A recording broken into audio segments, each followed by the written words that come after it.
प्रेक्षकांनो, ठरलं तर मग या मालिकेच्या आजच्या भागामध्ये आता ही प्रतिमा इकडे ही तिच्या रूममध्ये आलेली असते. आता प्रतापला राखी बांधलेले सर्व क्षण तिला आता आठवत असते. तिला ती प्रतापने दिलेले ते गिफ्ट उशीखाली असतं. आता बरोबर प्रतिमाचं लक्ष त्याच्याकडे जातं. मग ती आता उशी काढते आणि त्या गिफ्टकडे पाहतच राहते. जुन्या फोटोंचं कॉलेज आता ते तिला गिफ्ट दिलेलं असतं. आता ते जुने फोटो पाहून आता प्रतिमाला धक्काच बसतो. त्यावेळी ती आता इकडे तिकडे पाहू लागते आणि ते फोटो देखील अगदी निरखून पाहू लागते. तर आता ती काहीतरी आठवण्याचा प्रयत्न देखील करत असते. इकडे घरातील आता सर्वजणांना आनंद झालेला असतो, कारण प्रतापने तिच्यासाठी काय गिफ्ट दिलं हे सर्वांना सांगितलेलं असतं. मग आता जुन्या फोटोंचं हे जे काही कॉलेज आहे ना, ते बरं झालं प्रतिमाला तुम्ही गिफ्ट केलं असं आता कल्पना म्हणते. आता सायली म्हणते, बाबा अहो तुम्ही प्रतिमा आत्यांना असं गिफ्ट दिलं आहे ना, ज्यामुळे तुमचं आणि प्रतिमा आत्याचं नातं अगदी घट्ट होईल.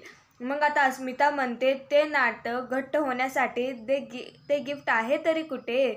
मग आता पूर्णाजी म्हणते, हे फोटोज पाहून प्रतिमाला थोडी जरी ओळख पटली ना, ते तुझा भाऊ आहे म्हणून ते आपल्यासाठी खूप आहे. मग आता प्रताप म्हणतो, हो नक्कीच पटेल पूर्णाई, कारण मी प्रत्येक रक्षाबंधन आहे ना, प्रत्येक फोटो त्या फ्रेममध्ये लावला आहे आणि आता तिला त्याच्याच माणसांची ओळख पटवून देण्यासाठी मी तिला छोटासा प्रयत्न केला आहे, बाकी काय नाही.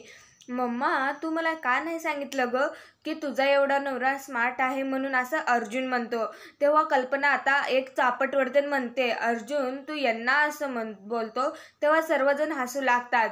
तेव्हा प्रताप म्हणतो, अरे अर्जुन, तुझ्या बायकोची हुशारी ना तुझ्या गेल्या वर्षापासून पाहतोय, कारण तिची मेहनत तिची जिद्द मला खूप काही शिकून दिली आहे.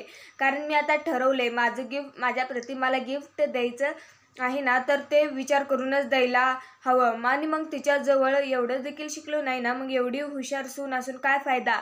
मग आता सर्वजण प्रतापवर हसू लागतात. मग आता सायली म्हणते, तुम्ही उगाच हरभऱ्याच्या झाडावर चढवता बाबा. आता घरात सर्वीकडे आनंदाचं वातावरण पाहून सर्वांना खूप छान वाटतं.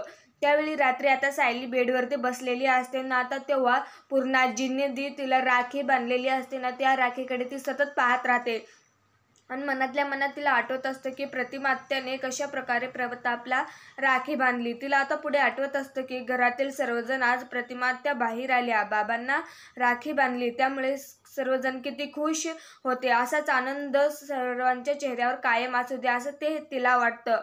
मग आता तेवढ्याच अर्जुन तिथे येतं. काय झालं मिसेस सायली असं विचारतो. तेव्हा सायली म्हणते, आज जे घडलं ना ते आठवते, कारण पूर्ण आजी मला त्यांची नात मानतात आणि बाबा म्हणाले की मी तर त्यांच्या मुलीप्रमाणे आहे. अहो सर, मला जेव्हापासून आठवतंय ना तेव्हापासून मला जे नातं नव्हती ना, ते तुमच्या घरामुळे मिळाली आहेत. तेव्हा अर्जुन हसतच म्हणतो, माझ्यामुळे, माझ्या घराने? अहो हे तुमचं देखील घर आहे मिसेस सायली, असं म्हणून तो आता तिच्याकडे पाहतच राहतो. तेव्हा सायली देखील त्याच्याकडे पाहते आणि मग आता तो जरा गडबडतो आणि म्हणतो, आय मीन आता तरी ते तुमचंच घर आहे ना.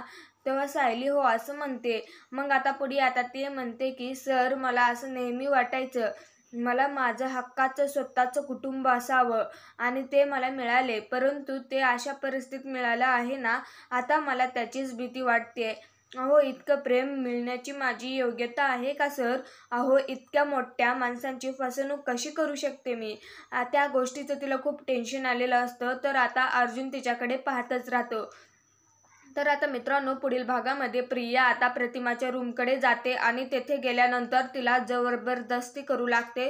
अगं हे लॉकेट आठव, हे ॲक्सिडेंटच्या दिवशी मी हेच लॉकेट घातलं होतं, तुला कसं आठवत नाही? तेव्हा प्रतिमा आता प्रचंड घाबरते. ते तिथून चाललेली असते, परंतु प्रिया आता तिथे तिला धरून ठेवते. तिचे हात आता घट्ट पकडून ठेवते आणि आठव आठव असं जोरात ओरडत असते. त्याच वेळी सायली तिथे जाते आणि खूप वेळ तिथे तो प्रकार पाहत राहते आणि तिथे गेल्यानंतर प्रतिमाची तिच्यापासून सुटका करत सणासण तिच्या 4-5 कानाखाली ओढते आणि तिला चांगलीच जन्माची अक्कल घडवते. असेच आपल्या मालिकेचे पुढील भाग पाहण्यासाठी आपल्या चॅनलला सबस्क्राईब करा. धन्यवाद. भेटूया अशा एका नवीन भागात.